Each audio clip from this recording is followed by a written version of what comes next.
What is going on, ladies and gentlemen? So in today's video, we're going to be talking about how to create an inspiring 25-year plan. Now, I honestly did not think this was possible when I first started it, and I didn't think I would take it realistically. But after I show you a few things that I learned, that I've implemented, it's not only inspired me to be a lot more forward thinking about what I can do immediately, but also long term. And so in today's video, I'm going to give you some tips, tricks, and bits and pieces on how you can write your own 25-year plan. Then break it down into 3-year goals, 1-year goals, 3-month goals, and et cetera, et cetera. And I'm also going to give you a few tips along the way to make sure you stay inspired. Without further ado, let's roll the intro.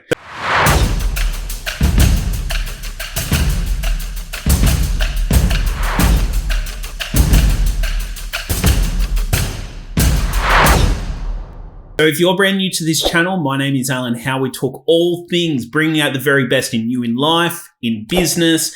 If you haven't already hit that subscribe button, make sure you do it now. Okay, so this is a process that I implemented probably about 9 months ago. It has been one of the most effective things that I've ever done. And it's simply because as humans, we tend to overestimate what we can do in 12 months, and we completely underestimate what we can do in a lifetime. Now, before obviously we start on creating a 25-year plan and how to do it and all those other things, you need to know who you are and the direction that you're going. This could even be like a version of your Polaris star, a Polaris star that is your guiding light. So in order to understand what your values are, I couldn't recommend highly enough going to Dr. Demartini's website. There's a values calculator where it asks you 13 different questions. You answer those 13 questions. After you've done this exercise, it allows you to see what are some of your biggest values. Once you have a clear understanding of what your values are, this is the foundation that you want to lay. The next thing that you want to make sure that you do throughout this entire process is we're going to be focusing on 6 main areas of your life. The first one's financial, the second one's career, the third one is intellect, the fourth one is health, the fifth one is social, and the 6th one is family. So take the time to write those 6 down, because when we write any plan or create any strategy or anything, you want to make sure that you've at least covered these 6 points. All right, so creating your 25-year plan. This is now your opportunity to start going big and hard. And this is where it's important to ask really good quality questions. Questions like, what could I possibly achieve in 25 years if I gave myself the opportunity? What am I capable of in my career? What am I capable of in my business? What am I capable of in my industry? What can I do if I gave myself the ample time and opportunity for my health? What is it that I could potentially do if I worked over a course of a period of time? The biggest focus is on what and who you are, not so much the detail, because the details, you can work out the details later. This is where you just get to dream big, really think about what it is that you want to do, who it is that you want to become over the course of the next 25 years. So I'm 34 now. In 25 years' time, I would be 59.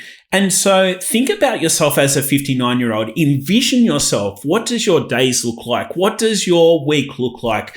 What does your year look like? What does your business, your career, how do you spend your time? Make sure you go hard, go big. This is the time to pull out everything that you possibly can. Okay, so once you've taken a moment to write your 25-year plan, the next thing that we're going to do is create a 3-year plan. Okay, so this is roughly about 10 to 15% of 25. My maths is great, but 3 years of your 25 years plan is obviously the first step, the first big step to achieving that big plan. So when you're writing out your 3-year plan, we obviously want to focus on our 6 areas of your life that you were focusing on in your 25-year plan. But this is where you want to start to dot point the seeing, the feeling, the senses of what it is that you're actually doing and achieving. This is where you start to envision, and when you're dot pointing, or like I like to dot point, if you don't want to dot point, that's cool. But when you're writing it out, you want to talk about your senses as much as possible. Over a course of a period of time, this is how manifestation works, is being able to see, hear, feel, touch, smell, all the senses, being able to envision it before it comes into reality, okay? And so once you've written your 3-year plan, this will have you feel really motivated. So one of the things that I did at this point was I actually created my dream board. Now, my dream board is all my 3-year goals. There are some goals that I plan to achieve before then, but this is where, if you're envisioning something, this is where you get to take a moment to make sure you're constantly reminding yourself, again, using as many senses as you possibly can. I've laminated this, so I actually put it up on the back of my shower, and I look at it, I then close my eyes, and then I envision all these things.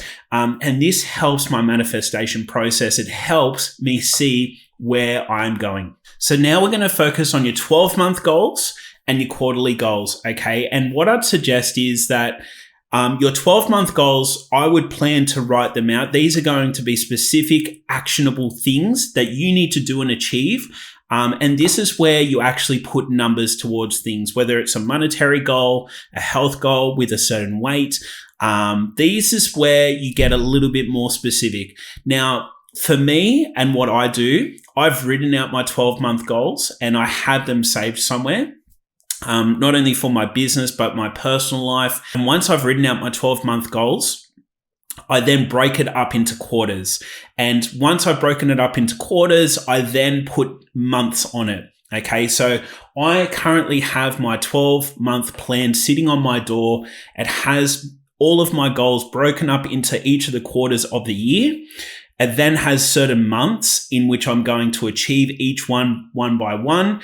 And for the big goals where there's like a monetary value or there's a business plan towards it, there's obviously certain numbers and certain milestones that I'm looking to get to that are completely realistic, they're completely actionable, which is obviously a big important part of writing out a 12-month goal. Now that you've got your 12-month goals, your quarterly goals, this is where you then, take the time on a weekly basis or even a daily basis to review those goals and make sure that you're looking at them consistently. So if I were to give you some homework, the first thing I'd say to do is probably block out about 2 hours to go through this process. You probably need about half an hour to go through the values workshop with Dr. Demartini, then start writing out your 25-year plan, your 3-year goals, and then start mapping out specifics around your 12-month goals. This is then, again, something that I review on a weekly basis. I read it on a daily basis, and over that course of a period of time, I'm constantly adding in things to my calendar where I am specifically edging towards the big picture, the big 25-year goal on a daily, on a weekly, monthly, quarterly, yearly, lifetime basis anyway. I know this process has completely revolutionized my life.